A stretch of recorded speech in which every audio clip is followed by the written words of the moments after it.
இன்றைக்கி நம்மளுக்கு வீட்டுக்கிட்டேயே மரக்கண்டு பூச்செடி எல்லாமே வந்துச்சுங்க. அதில் நம்மளுக்கு எந்தெந்த செடி தேவையோ அதை ஃபுல்லாக நாங்கள் வாங்கினோங்க. ரோஜா பூச்செடியில் நாங்கள் ரோஸ் கலர், எல்லோ கலர் வாங்கினோம். அடுத்து லெமன் கண்டு வாங்கினோம். அடுத்து பெரிய நெல்லிக்காய் செடி வாங்கினோம். அடுத்து பலாமரம் வாங்கினோம். அடுத்து பிச்சிப்பூவில் வந்து ஒயிட் கலரு, அடுத்து இன்னொன்று கலர் பிச்சு வாங்கினோம். அடுத்து அரளிப்பூ வாங்கினோம். குண்டுமல்லிப்பூ ஒன்று வாங்கினோம். செம்பருத்தி செடி, இன்னும் ஒரு 2 பூச்செடி வாங்கினோங்க. இந்த இடத்துல தான் நட போகிறோம். இது வந்து ரெண்டு சைடில் இருக்குது. இங்கிட்ட ஒன்று அங்கிட்ட ஒன்று இருக்குது. அதில் தான் நாங்கள் நட போகிறோம். தொட்டியாக இருக்கிறத அப்படியே தூக்கி வச்சிட்டோம். பிள்ளைங்க தாங்க எல்லா கண்டையுமே நட்டாங்க.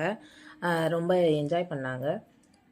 இதுக்கான ஃபுல் வீடியோ வந்து கீழே கொடுத்துருக்கேன். நீங்கள் கிளிக் பண்ணி பாருங்கள்.